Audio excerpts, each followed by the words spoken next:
Students, how are you all? मस्त और स्वस्थ। तो चलिए शुरू करते हैं interesting subject with interesting topic, that is factors affecting rate of reaction, या फिर बोल सकते हैं factors on which rate of reaction depends. तो हम लोग चैप्टर नंबर 4 पढ़ रहे हैं, जिसके तकरीबन हमने 2 से 3 वीडियो लेक्चर्स कंप्लीट किए। आज ये हमारा 3rd वीडियो लेक्चर है बच्चों। चलिए शुरू करते हैं। Okay, let's start now. आज का हमारा टॉपिक है दैट इज फैक्टर्स ऑन विच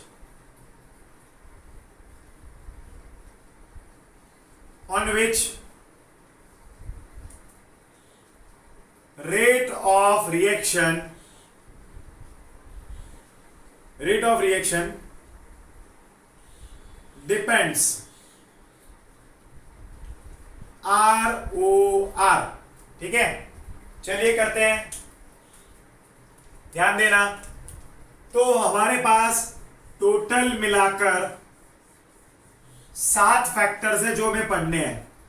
हालांकि ये जो फैक्टर्स है, आगे मैंने इंट्रोडक्टरी पार्ट में 2 फैक्टर्स के बारे में बताया था।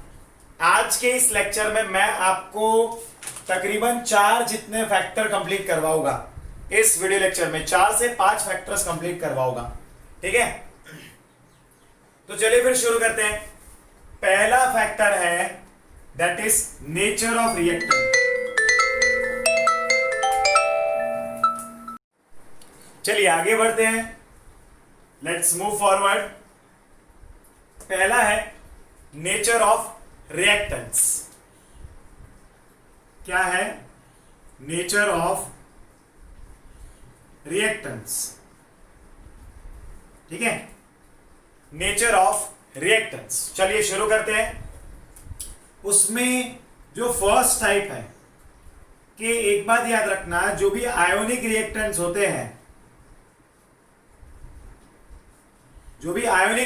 होते हैं, लाइक NaCl प्लस AgNO3 हमने लिया और उनके बीच में रिएक्शन करवाया, ऑब्वियस है कि क्या होगा, ये मॉलिक्यूल में इनके बीच में बॉन्ड ब्रेकिंग होगा। ठीक है, लाइक यहां पर ये Na प्लस बनेगा, ये Cl माइनस बनेगा, ये Ag प्लस बनेगा, ये NO3 माइनस बनेगा। अब ये क्या करते हैं, opposite charge attract each other, ये इसको खींचेगा और ये इन दोनों आ जाएंगे साथ में। लाइक ये AgCl बनेगा और इसके वाइट PPTs बनते हैं। क्या बनते हैं? वाइट प्रेसिपिटेट्स बनते हैं और हमें बाय प्रोडक्ट मिलेगा NaNO3। क्या मिलेगा? NaNO3। अब बेसिकली क्योंकि ये आयोनिक रिएक्टेंट्स है और ये रिएक्शन आयोनिक रिएक्शन है, तो इसका रेट ऑफ रिएक्शन बहुत ही ज्यादा रहता है। इसका ROR बहुत ही ज्यादा है, यानी कि हाई होगा। अब ये तो किनकी बात है? आयोनिक रिएक्टेंट्स की बात है। अगर मान लो कोवेलेंट रिएक्टेंट्स हुए,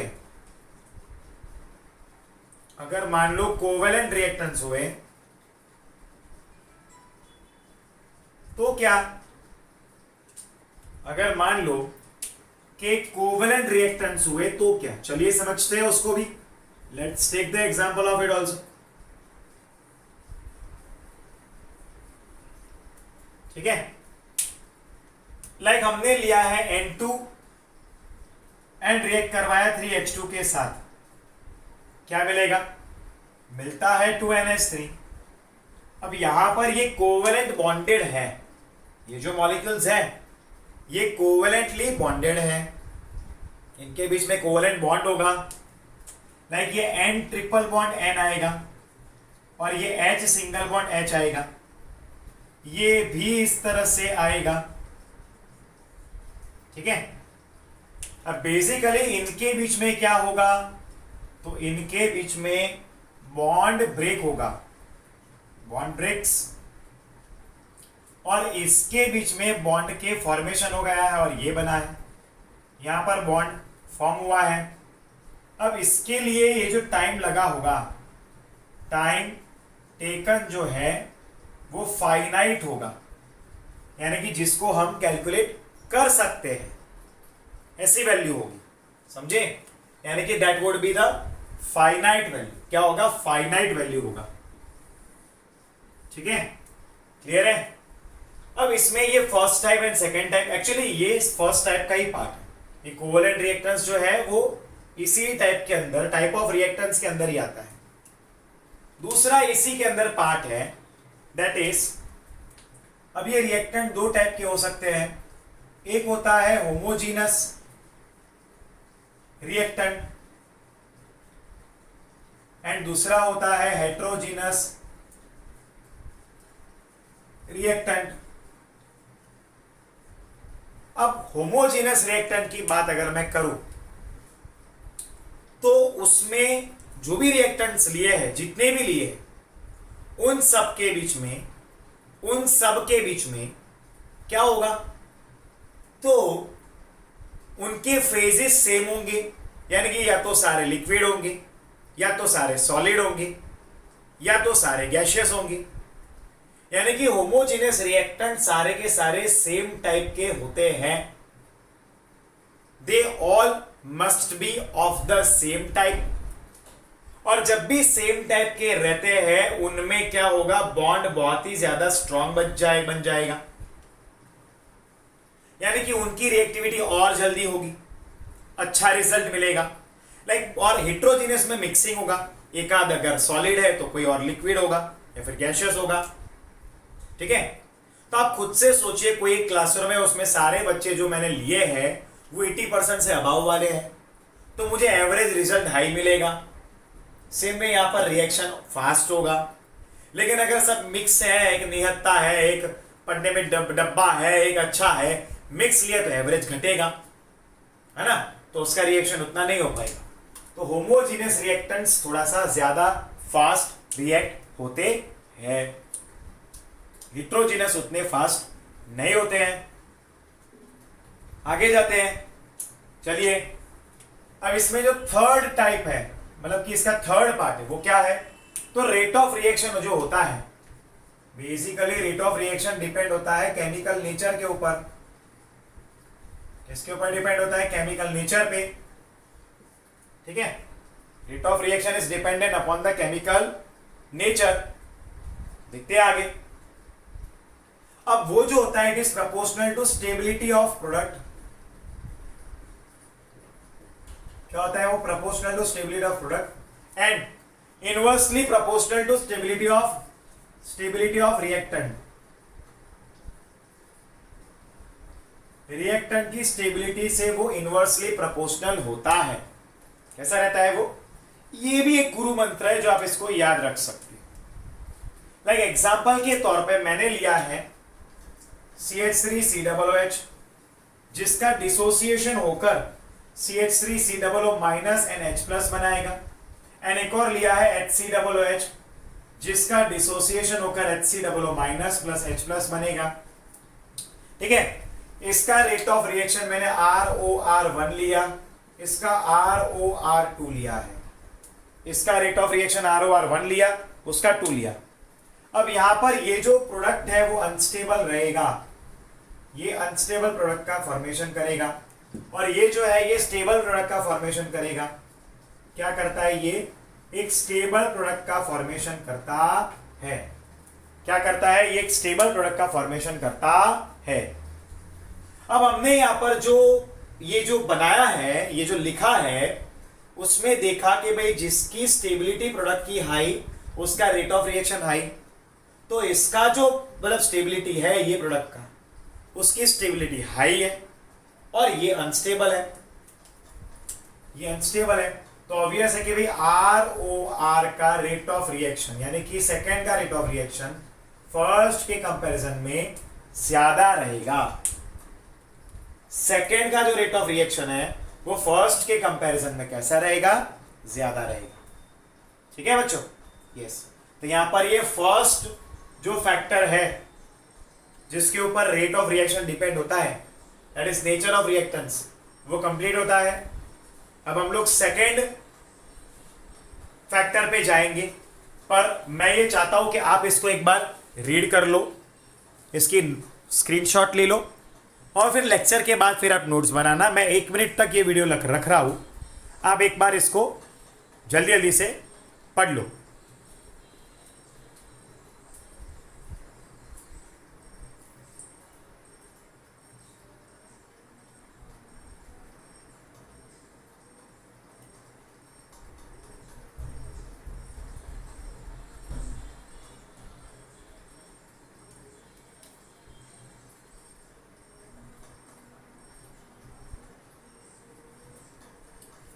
चलिए आगे जाते हैं नेक्स्ट टाइप पार्ट पे, आगे जाते हैं। यस, तो सेकेंड टाइप है, सेकेंड जो फैक्टर है,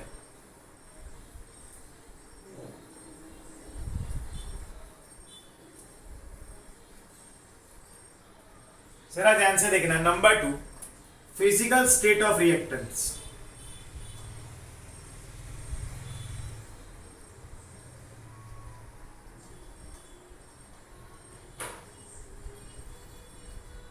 फिजिकल स्टेट ऑफ रिएक्टेंट्स वो हमें करना है, तो ये भी बहुत ही ज्यादा इंपैक्ट करता है। ठीक है, चलिए, लाइक अगर हमारे पास रिएक्टेंट गैसियस हो सकता है, या फिर वो लिक्विड हो सकता है, या फिर वो सॉलिड हो सकता है, ये 3 में से एक हो सकता है। तो देखो बेसिकली गैसियस रिएक्टेंट का रेट हाई रहता है लिक्विड के कंपैरिजन में, सॉलिड के कंपैरिजन में। लिक्विड का सॉलिड से हाई होगा, पर ऐसा क्यों होता है? तो गैसियस जो भी रहते हैं उनके मॉलिक्यूल्स के बीच में स्पेस ज्यादा रहती है, लाइक ये गैस ए है और ये गैस बी है। अब इनके मॉलिक्यूल्स एंड एटम्स के बीच में स्पेस ज्यादा रहती है, और यही रीजन की वजह से ये आपस में अच्छी तरह से कोलाइजन कर सकते हैं। इनमें रैंडम मोशन ज्यादा रहता है, रैंडम मोशन ऑफ मॉलिक्यूल्स इनमें हाई रहता है। और इनमें क्या होगा, जैसे ये है ए एंड बी, इनमें क्या होगा, कोलाइजन बहुत ही लो रहता है क्योंकि इनके बीच में स्पेस नहीं होती। कोलाइजन बहुत ही लो रहता है क्योंकि ये एटम्स टाइटली बाउंडेड रहते हैं, इनके बीच में स्पेस नहीं रहती बच्चों। ठीक है, तो इनका जो रिएक्टिविटी है वो लो हो जाएगा, इनका रिएक्टिविटी हाई होगा। ठीक है, इनका रिएक्टिविटी क्या होगा, हाई होगा। चलिए आगे जाते हैं, दैट इज थर्ड फैक्टर पे जाते हैं। आज के इस लेक्चर में मुझे 4 फैक्टर्स कंप्लीट करवाने हैं बच्चों। I want to complete 4 factors. ठीक है, हम लोग थर्ड फैक्टर पे आ जाते हैं, that is surface area of reactant. Number 3, surface area of reactants. अब बेसिकली सरफेस एरिया की बात कर रहे हैं तो सॉलिड स्टेट होना चाहिए, ये पक्की बात है। It should be solid state, ये तो फिक्स बात है, बराबर के नहीं। चलिए देखते हैं अब आगे। लाइक इसके लिए rate of reaction is directly proportional to surface area of क्या आएगा, रिएक्टेंट। यानी कि सरफेस एरिया जितना ज्यादा उतना ही ROR का वैल्यू भी ज्यादा।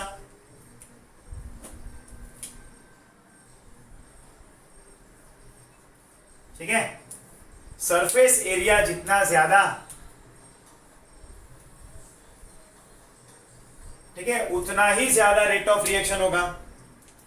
लाइक मान लो कि आपके पास एक कप में मिल्क भरा है, ठीक है, मिल्क भरा है, और आपको उसके अंदर शुगर डालना है। अब आपके पास 2 प्रकार के शुगर है, शुगर के क्यूब्स है, शुगर क्यूब्स है, ठीक है, और छोटे छोटे यानी कि ग्राइंडेड किया हुआ शुगर पार्टिकल है, शुगर पाउडर बोल सकते हो उसको। तो बेसिकली आप कौन सा डिसॉल्व करोगे? नॉर्मली आप ये सोचोगे कि सर कैफेटेरियाज में तो ये क्यूब्स मिल रहे हैं, हम वही करेंगे, हाई फाई लगे थोड़ा, पर ऐसा नहीं होता। शुगर पाउडर को आप डालोगे तो वो जल्दी डिसॉल्व होगा, ये आप नोटिस करना, वो जल्दी डिसॉल्व होगा। यहां पर ये हमारा ऑप्शन नंबर 1 है एंड ये हमारा ऑप्शन नंबर 2 है, ठीक है। अब यहां पर अगर हम देखेंगे तो शुगर पाउडर का सरफेस एरिया ज्यादा रहता है compare to the sugar cubes, क्योंकि आप खुद से सोचिए कि भाई क्यूब्स है, इसको आपको पाउडर बनाने के लिए तोड़ना पड़ेगा, तो ये भी सरफेस मिलेगा, और थोड़ा ये भी सरफेस, और थोड़ा वो भी सरफेस, यानी कि सरफेस एरिया बढ़ जाएगा। तो शुगर पाउडर का सरफेस एरिया हाई रहता है कंपेयर टू शुगर क्यूब्स का, और ये डिसॉल्व्स फास्टर, ये जल्दी जल्दी डिसॉल्व हो जाएगा इन मिल्क, सॉल्वेंट या वाटर के अंदर। क्लियर है बच्चों? ठीक है, तो सरफेस एरिया पाउडर का ज्यादा होता है as compare to that of the cubes का। ऑब्वियस बात है, कोई एक रूम है उसमें एक साइड से धूप आ रही है और दूसरे रूम में चारों साइड से धूप आ रही है, तो जल्दी कौन सा गर्म होगा? चारों साइड वाला, क्योंकि वहां पर सरफेस एरिया ज्यादा मिल रहा है, you getting more surface area. Clear हुआ कि नहीं? तो ये बात को हमें ध्यान रखना है। और चौथा जो हमारा आज जो हमें पढ़ना है दैट इज मैं इधर लिख रहा हूं, intensity of light, intensity of light की intensity. Some reactions are light sensitive, जरा ध्यान से देखना, some reactions are light sensitive, जिसको बोल सकते हैं फोटो सेंसिटिव। क्या बोलते हैं? Photo sensitive. और ऐसे रिएक्शन को हम लोग बोलते हैं फोटोकेमिकल रिएक्शन। क्या बोलते हैं? फोटोकेमिकल रिएक्शन, जिसको मैंने RXN रिएक्शन को शॉर्ट में लिखा है। लाइक मान लो एग्जांपल के तौर पे मैंने लिया है यहां पर हाइड्रोजन गैस को एंड रिएक्ट करवाया क्लोरीन गैस के साथ। यहां पर मैंने HNu लाइट दिया, फोटोन दिया, यानी कि HNu लाइट देने यानी कि फोटोन ही तो हुआ, क्योंकि लाइट किससे बना रहता है? एल्बर्ट आइंस्टाइन ने बोला था फोटोन पार्टिकल से। 11th स्टैंडर्ड में चैप्टर नंबर 2 में ये सारी चीजें पढ़ी थी कि लाइट का पार्टिकल नेचर होता है, ठीक है, it is having particle nature. अब यहां पर क्या होगा कि हमें मिलेगा 2HCl। अब ये बात इधर ऐसी है कि इंटेंसिटी अगर लाइट की बढ़ी, इंटेंसिटी ऑफ लाइट अगर इंक्रीज होता है, ठीक है, तो नंबर ऑफ फोटॉन्स भी क्या होगा? वो भी इंक्रीज होगा, और उसकी वजह से ROR भी इंक्रीज होगा, ठीक है। ROR यानी कि रिएक्शन का जो रेट है वो भी इंक्रीज होगा। क्लियर है? That will also increase. Clear है? अब यहां पर शॉर्टकट ये बन के आ रहा है कि ROR is directly proportional to the intensity, यानी कि अगर इंटेंसिटी बढ़ा तो ROR क्या होगा? वो भी बढ़ेगा। This is also MP।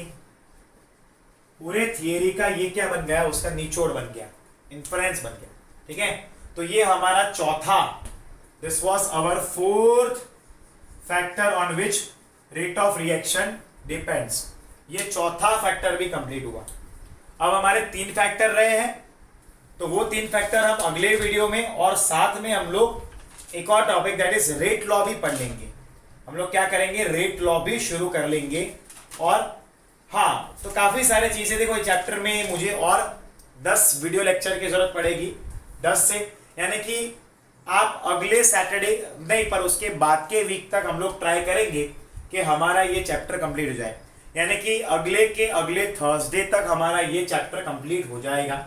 हम लोग ये चैप्टर को डिटेल में करेंगे, शांति से करेंगे, हमें कोई जल्दी नहीं है, विल डू स्लोली। बराबर है? ये चैप्टर 5वां चैप्टर हमारा खत्म होगा। देखो सबसे बड़े 5 चैप्टर हमारे खत्म होने आए हैं, सबसे बड़े चैप्टर कर लिए। इसके बाद हम 2 छोटे छोटे चैप्टर करेंगे, जिसको सिर्फ मैं 4-4 वीडियो लेक्चर में कंप्लीट कर दूंगा, ठीक है। यानी कि 8 वीडियो लेक्चर के अंदर वो दोनों चैप्टर्स कंप्लीट हो जाएंगे। क्लियर है? आई होप कि आपको यहाँ तक पूरी तरह से समझ में आया होगा। मैं 1 मिनट वीडियो को चलाता हूँ जिसमें आप रीड कर सकते हो, इसका स्क्रीनशॉट ले सकते हो, ठीक है।